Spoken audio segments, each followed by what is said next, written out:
रक्षाबंधन हिंदुओं का बड़ा त्योहार है, लेकिन जैसलमेर में पालीवाल समाज की बहनें भाइयों की कलाई पर राखी नहीं बांधती, बल्कि पालीवाल समाज के लोग रक्षाबंधन पर पूर्वजों के लिए तर्पण करते हैं। धार्मिक कार्यक्रम का आयोजन किया जाता है। करीब 730 साल पहले श्रावण मास की पूर्णिमा के दिन मुगल शासन ने आक्रमण किया था, जिसमें पालीवाल ब्राह्मण के स्त्री, पुरुष और बच्चों का नरसंहार हुआ था। रक्षाबंधन के दिन पालीवाल ब्राह्मण अपने पूर्वजों की याद में तर्पण करते हैं। पाली में दोलितड़ा स्थान पर हुए नरसंहार में शहीद हुए पुरुष महिलाओं के चूड़े और यज्ञोपवीत रखे जाते हैं और इसलिए वहां जाकर तर्पण किया जाता है। युद्ध में बचे हुए पालीवाल ने रक्षाबंधन पर संवत 1349 में धूला चोतरा में संकल्प लिया था कि दोबारा पाली में आकर कभी नहीं बसेंगे। भाई बहन के अटूट प्रेम का रिश्ता रक्षाबंधन का त्योहार हर्षोल्लास और धूमधाम के साथ पूरे देश में मनाया जा रहा है।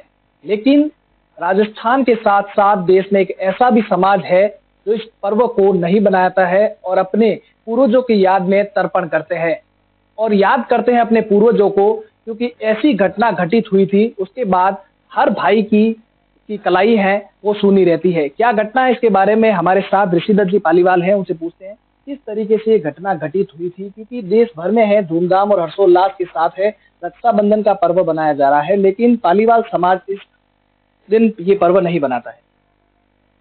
पालीवाल समाज आज से 1400 साल पहले से पाली में हमारे पूर्वज रहते थे और करीब 700 साल पाली में रहे और 1292 ईस्वी में बता रहे हैं कि खिलजी वंश का जो शासक था जलालुद्दीन खिलजी, उसने जब मारवाड़ में मंडोर और ईडर पर आक्रमण किया तो पाली की वैभवता संपन्नता को उसने सुना, तो उसने लूटने के लिए पाली पर भी आक्रमण कर लिया।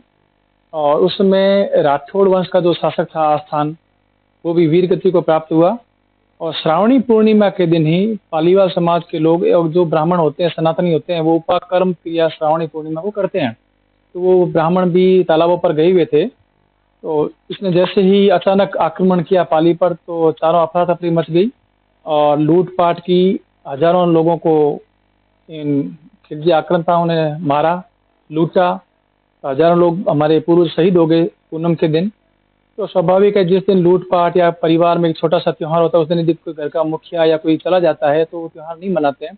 तो हमारे तो पूर्वज हजारों की संख्या में शहीद हुए थे और माताएं विधवा हो गई, बहनें विधवा हो गई, अनाथ हो गए। तो उस दिन को हम एक दुख का दिन मानते हैं और हमारे लिए गम का दिन होता है।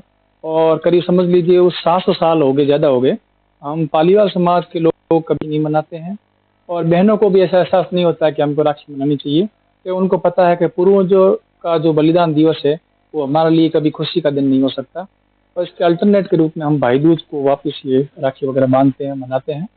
ये इतिहास है। उल्लास और धूमधाम के साथ रक्षाबंधन का पर्व बना है, लेकिन जिस तरीके से पालीवाल समाज ने एक अनूठी मुहिम चलाकर, एक अनूठा नवाचार कर जिस तरीके से पालीवाल एकता दिवस के रूप में बनाने का निर्णय किया है, ताकि सभी जो पालीवाल समाज के लोग हैं एक सूत्र में बंध कर जिस तरीके से पूर्वजों का तर्पण कर सके और उनको याद कर सके। फर्स्ट इंडिया न्यूज के लिए सूर्यवीर सिंह तंवर, जैसलमेर। और चलिए बुलेटिन में फिलहाल के लिए बस इतना ही। आप देखते रहिए फर्स्ट इंडिया।